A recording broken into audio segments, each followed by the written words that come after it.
A lot of people have said, you know, if a person is gay or bisexual, if you're a gospel person or a singer, you can't speak into my life because that spirit is going to jump off on me. That gay demon, I don't want no gay person speaking on me. Well, like I said on this show before, your pastor got money. Your pastor lived better than you. Your pastor richer than you. How come none of that rich spirit didn't jump off on you and get into your bank account and make you rich?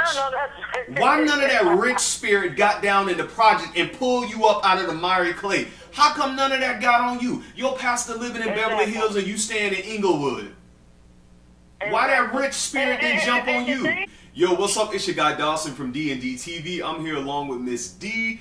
Miss D, a lot of stuff has been going on in the media. We're going to hit on some of it. But the Supreme Court just ruled that you can no longer ban same-sex marriage. And now everybody around the country is in an uproar, including the Christian church. And one of our, you know, prominent people who speak out on this issue, Mr. Donnie McClurkin, had some interesting things to say on his Facebook, where basically he just said that he was not agreeing with the Supreme Court decision, that he does not hate anybody, and that he himself struggled with issues of homosexuality and, you know, having that in his past. He believes that God's will is for a man and a woman to be together and not a man and a man. He just went on a lot of, you know, rhetoric on Facebook. Ms. D, what do you have to say about this and Donnie McClurkin's little spiel? That is possibly God's will. But at the same time, God gave us free will. Correct. All right? And we all will have to sit in judgment one day. Okay? So that may be Donnie McClurkin's, you know, opinion and the church's opinion. But you want to know something? These churches, it's the reason that we have the separation of state and church. And it is one of the most genius ideas that our forefathers ever came up with. Well, you know, Ms. D, Donnie McClurkin basically has said the church, you know, in his Facebook post, he was saying, what is the church going to do? The church, are we going to sit back? Are we going to bow? What is the church going to do? The church is a sinner. All right? So what they do is they just keep praying for the sinners that come sit at their pews. That's all they need to do. Yeah. That is all they need to do. No more, no less. The church is not perfect, and I can think of a million other problems that the church have, especially these mega churches. Greed, money and greed and addiction to power. Why don't they deal with that next? Because that's what's disenchanting most young people nowadays. You're right. It is disenchanting to most young people nowadays because they see the hypocrisy in the churches, and when they see people like Donnie McClurkin and, you know, another pastor, Pastor E. Dewey Smith, made a comment, and I'm paraphrasing, that it's disingenuous for you all to condemn hashtag Supreme Court when many of you are going to be at the gospel workshop next month. And basically he's saying that there, in what we know, Ms. D, there are tons of gay people in the church, and especially 90% of them are in gospel music. That's true. That is very, very true. Exactly. That is very true. So why is it? Go ahead.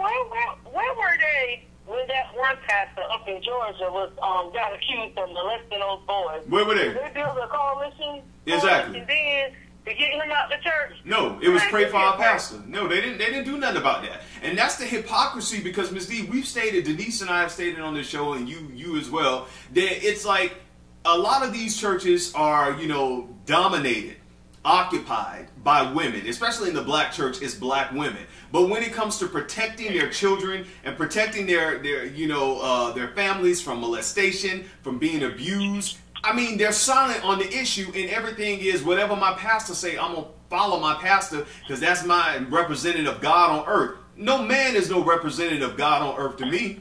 So I'm not going to follow nobody blindly like that. But so many people are just so easily persuaded and swindled by charismatic people that they just give their all, their lives over to them. And I just think that's a form of witchcraft. And I do feel that. You know, it's the same situation. You know, Creflo Dollar should be able to ask people for billions of dollars to get a jet. Yeah. But lo and behold, don't let those gay people get married. Those gay people getting married is not affecting you, your religion, or your faith. You keep believing what you believe. You keep doing what you're doing, but you don't have the right to tell somebody else what to do. Exactly. And that's what people need to do. They need to start respecting people's rights to live their life. As long as they're not running around, you blowing up buildings or something crazy like that. You have your beliefs, and they have their beliefs, and you need to respect it. I mean, I was shocked when I read, and I heard that a bunch of black pastors get together to build a coalition. I could think of so many other things in the black community that those black pastors could be dealing with.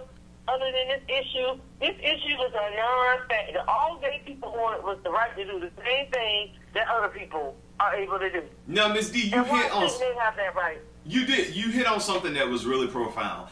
Now, some of these black pastors are getting together to form some kind of like coalition to, you know, go against this ban and whatnot. But there are so many issues, especially in the black community, that we can deal with. Number one, the health issues in the black community. Number two, the crime in most black communities, and the poverty, lack of proper education. All these things that, you know, would trump, you know, gay people saying, I want to get married, I want to have rights. We're sitting here worried about them when there's so many things that are affecting us. Gay people not stopping us from having good health. Gay people not stopping us from getting, you know, getting proper jobs. Gay people not stopping us from getting, you know, the things we need in our community. If our efforts were focused in the right way, we could rectify some of these issues instead of bothering other people.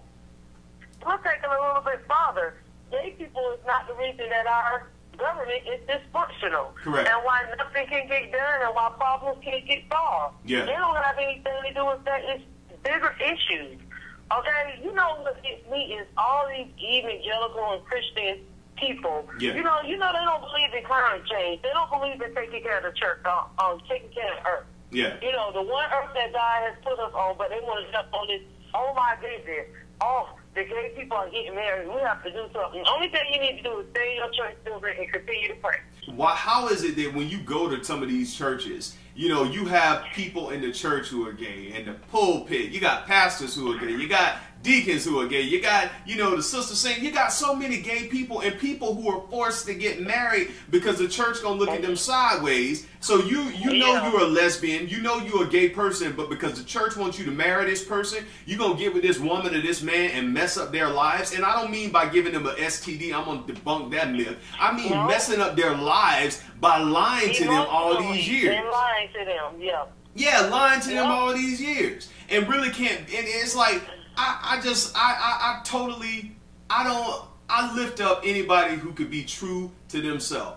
I don't believe in cheating in a marriage. I don't believe that at all. And I just think that there are so many people who are gay and who are suppressing it, and they're in the church and they are on both men and women. A lot of them are doing things, you know, secretly.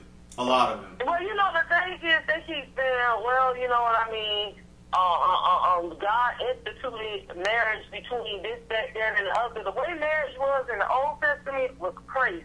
Yeah. All right, how many wives did King David have? Yeah. And mistresses and concubines did King David have? It's something that the pastors always like to talk about, the courage and bravery of King David. Yeah. Okay?